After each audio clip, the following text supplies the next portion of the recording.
Turma, quer entender o verdadeiro sentido dos direitos humanos? Quer entender por que direitos humanos não é coisa de bandido, como se mais ou menos popularizou no Brasil? Então fica comigo nesse vídeo que eu vou te explicar. Mas antes, se inscreva no nosso canal, curta nossos vídeos, compartilhe com seus colegas e nossos amigos.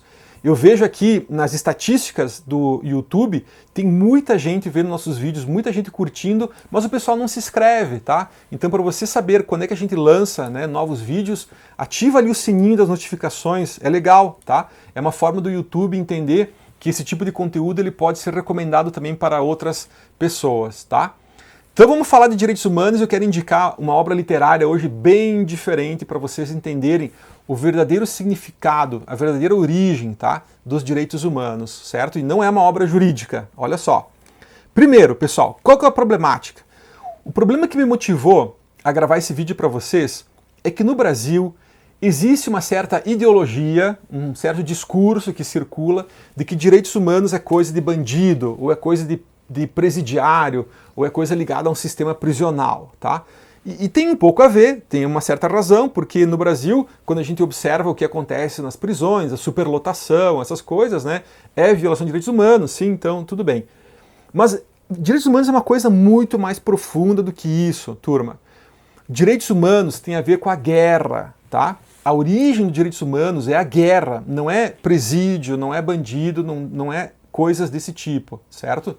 Só que como o Brasil não teve experiências de guerra, como foi a Segunda Guerra Mundial ou a Primeira Guerra Mundial, a não ser os 40 voluntários à pátria, né, que foram, por vontade própria, lutar com as tropas aliadas na Segunda Guerra Mundial, nós nunca tivemos aqui no Brasil uma cidade bombardeada, por exemplo. A gente não teve isso, certo? Nós tivemos isso no século XVIII, com as revoluções, né, separatistas que aconteceram aqui, a Inconfidência Mineira, no caso aqui de Minas Gerais, né? No Rio Grande do Sul, a Revolução Farroupilha. Então a gente teve algumas experiências de guerra, mas não dessas guerras, das grandes guerras, né, que foi a Primeira e a Segunda Guerra Mundial, tá? Se vocês observarem, turma, o fundamento, a primeira vez assim que se começa a pensar em direitos humanos, tá? Esse tipo de direito, ele é uma oposição ao poder despótico do rei ou do imperador. Ou seja, a primeira experiência histórica de um direito humano, ele surge primeiro como um direito de resistência, que é aquilo que Thomas Hobbes, no Leviatã, vai chamar de desobediência civil, que é o que vai inaugurar o Estado moderno, né? Esse Estado que é um poder soberano, mas que ele vai também colocar limites a si mesmo, tá? Então, as primeiras experiências de direitos humanos vai estar ligado a isso, a um direito de resistência. E isso está ligado a guerras religiosas, né, que aconteciam lá na época das cruzadas, tá?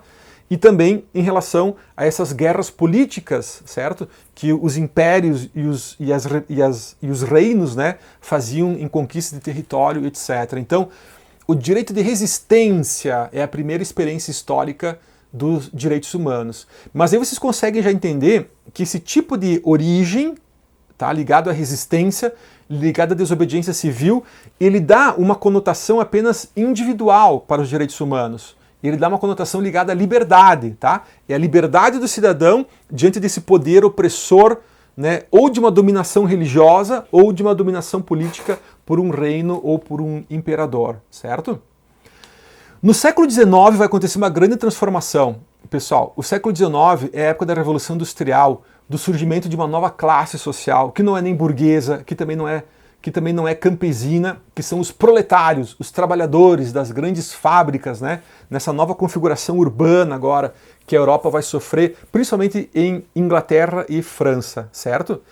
E ali começam a surgir, pessoal, um novo conceito de direitos humanos, que é a ideia de direitos humanos não mais ligado apenas àqueles direitos individuais, que é os direitos de liberdade e os que decorrem da liberdade, mas pensar também agora em direitos sociais, que são direitos que vão prezar também pela igualdade das pessoas, tá? Então aquela ideia justnaturalista de que todos nascem iguais e livres, né? Mas depois de nascidos, então, cada um segue um caminho diferente, isso vai começar a ser questionado, transformado, modificado nessa nova cultura jurídica dos direitos humanos que se desenvolve na Europa no século XIX, certo? Que é o surgimento dos direitos sociais. Os direitos humanos com esse viés agora da igualdade entre todos, certo? Então, nós temos os direitos de primeira geração ou dimensão, que são esses da liberdade. Depois nós temos esses de segunda geração, que são esses direitos sociais, que vão envolver direitos trabalhistas, educação, saúde e uma série de outros que vocês vão estudar na faculdade de Direito, tá? Mas a história não termina aí, pessoal. Com a Segunda Guerra Mundial, a Europa tem uma experiência de dor, de sofrimento e de morte sem precedentes na história, certo? E é justamente no fim da Segunda Guerra Mundial que se cria a ONU, que é para evitar uma terceira guerra mundial, certo? A Organização das Nações Unidas é para evitar, né, uma segunda guerra mundial, evitar uma terceira guerra mundial, certo? E se faz um pacto, turma, que é o mais importante do mundo, meus caros, nunca esqueçam disso, que é a Declaração Universal dos Direitos Humanos. E o que é essa Declaração Universal? É o papel solene, nobre, simbólico, que decreta um acordo de paz à Segunda Guerra Mundial, tá? Então, essa declaração ela é muito importante, pessoal. E ela não é individualista. E ela também não é puramente social. Ela tem um caráter agora de universalidade, tá? Porque ela fala assim, ó, todos os povos. Ela não é mais um tratado pensado assim para um estado apenas, sabe? Ou para uma determinada região, né, do planeta. Não. Ela abrange toda a comunidade internacional. Todos os povos, tá? Declaram que querem pactuar esses direitos humanos, certo?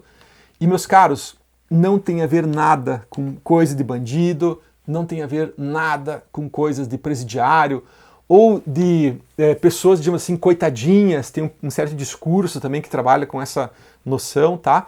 Direitos humanos tem a ver com a guerra, tem a ver com a experiência de dor, de sofrimento e de morte, tá bom?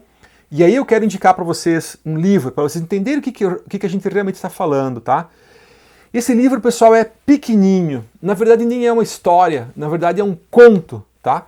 Que tem um pouco de poesia.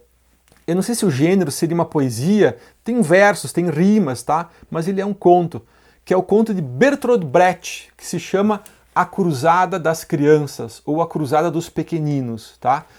Eu não vou falar uma palavra desse conto, só vou dizer uma coisa. Escreva nos comentários se você chorou ou conseguiu concluir esse conto sem se derramar em lágrimas, tá? Porque é algo assim, ó, muito forte, muito profundo e que vai colocar para nós o que é o verdadeiro sentido dos direitos humanos.